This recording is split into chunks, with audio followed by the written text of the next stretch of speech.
Hello and welcome back. If you are new here, my name is Sarah Delacondro, and this channel is all about the cities and towns that make up the state of Massachusetts. You get updated real estate news, you get tips and tricks on home ownership, you get all of that. So if any of that sounds interesting to you, go ahead and hit that subscribe button and that little bell so you get notified whenever a new video drops. My goal is to hit 1,000 subscribers. Doesn't cost you anything. So if learning about the state of Massachusetts, real estate, homeownership is of any interest, hit that subscribe button. All right, today we're going to talk about the city of Waltham. So without further ado, let's get started. I'm going to use my notes here to help me out, but let's start off with some basics. Waltham has a population of almost 65,000 people. It's about 12 miles west of Boston. It's in a great commuter location. It has a really cool vibe to it. It's got a little bit of an urban feel. It has a little bit of a suburban feel. It has a real diverse community. Niche voted it, or Niche ranked it number 8 for best suburb for young professionals. So Waltham is, like I said, about 12 miles west of Boston. It's about 45 miles east of Worcester. It's about an hour from Manchester, New Hampshire, an hour from Providence, Rhode Island, and about 4 hours from New York City. It's surrounded by Newton, Belmont, Watertown, Lexington, Weston, and Lincoln, which is kind of neat because you have Lincoln, which is pretty rural, and then you have, Newton, you have Belmont, you have Watertown, which tends to be a little bit more urban. And then you have Waltham, which is right in the middle, although I wouldn't call Waltham rural at all. I'd call Waltham more urban slash suburban. A pretty good mix, a pretty good balance of both. In terms of location, like I said, it's just a stone's throw from Boston. And you have some pretty major roads that go through Waltham. You have 95, which is also 128, that goes north and south. And you have Route 20, which goes east and west.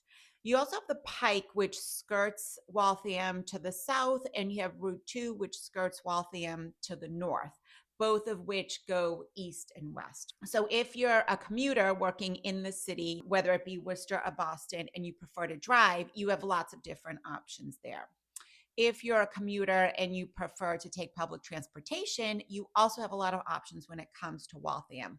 You have the commuter line, which goes to North Station, and that has 3 stops in Waltham. You also have public buses number 70 and 558, which go into Boston. And then you have the Green Line, which isn't in Waltham, it's in Newton, but you can take that, plenty of parking there. And if you're a senior and you need public transportation, there is special transportation for you that brings you in and around Waltham. Let's talk schools. Waltham has 7 elementary schools, one of which is a bilingual school. It has 3 middle schools and 1 high school. There are also 2 universities in Waltham. You have Brandeis and you have Bentley, both known for their business schools. And there are also a couple of private schools. You have Chapel Hill, Chauncey Hall, you have Gann Academy, and you have Our Ladies Academy. And if those 3 private schools don't suit you, there are lots of other ones, in Newton, in Weston, in Belmont as well. As far as recreation and things to do, there's a never ending list in Waltham. When it comes to open land, wooded land, even though Waltham has, an urban slash suburban feel, there's actually a lot of open land, wooded land, hiking trails, biking trails, things like that. You have 200 Trapello Road, which has mini golf, a spray park, a sledding hill, and it has a really cool, inclusive playground, which attracts people from all around the area. You also have Prospect Hill Park, which is almost 300 acres of wooded land, hiking trails, biking trails. There's beautiful scenic vistas. On a clear day, you can see the Boston skyline. There are picnic tables. It's a really great way to spend a beautiful day. And, in the fall, there's the foliage. In the spring, there's all of the trees that are blooming. And of course, in the wintertime, there's the beautiful snow and the seasonal landscape that is just breathtaking. Waltham has public pool, tennis courts, pickleball courts, a skating rink, basketball courts, lots and lots of sports fields, and lots of playgrounds. When it comes to recreational offerings for Waltham, there's a ton to do. Waltham Parks and Rec has a robust offering for its residents, pre-K through seniors. With youth sports, you can sign up for basketball, baseball, softball, wrestling, lacrosse, soccer, field hockey, skiing, skating, cheer, you name it, there's an option for you if you're into athletics. If you prefer the arts, Waltham is the home to the Regal Musical Theater of Greater Boston. This has been a staple in Waltham for over 50 years. They put on Broadway worthy shows, and you don't have to go in and fight the traffic and pay an arm and a leg for parking.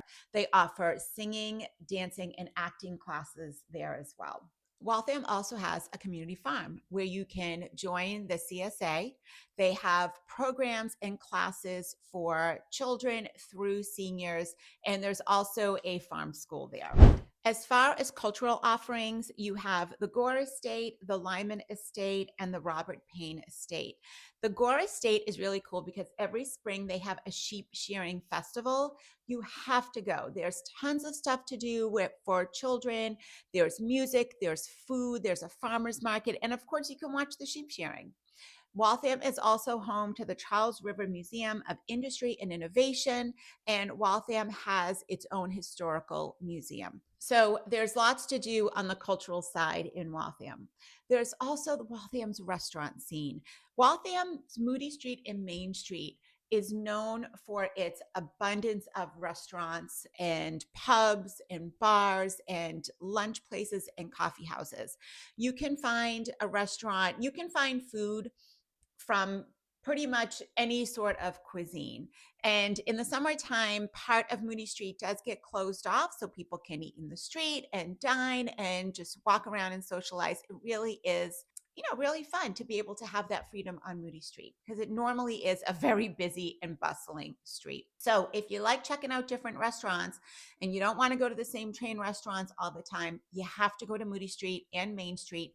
You will find a restaurant that suits all your tastes. I guarantee it. All right, let's talk real estate. Waltham has a very bustling real estate market. In 2024, there were over 200 single family homes sold. The average days on market was 31, so homes move quickly. And the average sale price is $870,000. So compare that to the rest of Greater Boston and MetroWest. Waltham is considered affordable. When it comes to condos, there were almost 200 home sales, 27 days on market. Again, very quickly moving home sales. And the average sale price is $733,000. When it comes to rentals, there were almost 500 homes rented in Waltham in 2024, 35 days on market, with the average monthly rental being almost $3,000.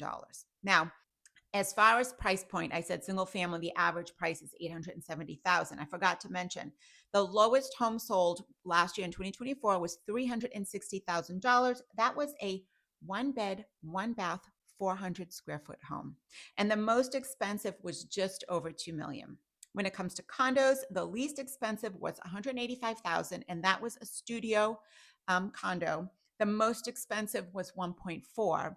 And as far as rentals, the lowest was $1,200, and the high rental for 2024 was just over $8,000. Considering the Waltham's location in comparison to the surrounding communities, Waltham you would still consider very affordable. All right, that's it for Waltham. If I've piqued your interest of this great city, then certainly get in touch with me. We can talk further about what's available, what you're looking for in a home, what neighborhoods you're interested in, all of that. And if Waltham didn't really excite you, but you're interested in learning more about the cities and towns in Greater Boston, MetroWest, maybe you're planning on making a move, whether it's buying or selling, let's chat. Let's start the conversation. It's never too early.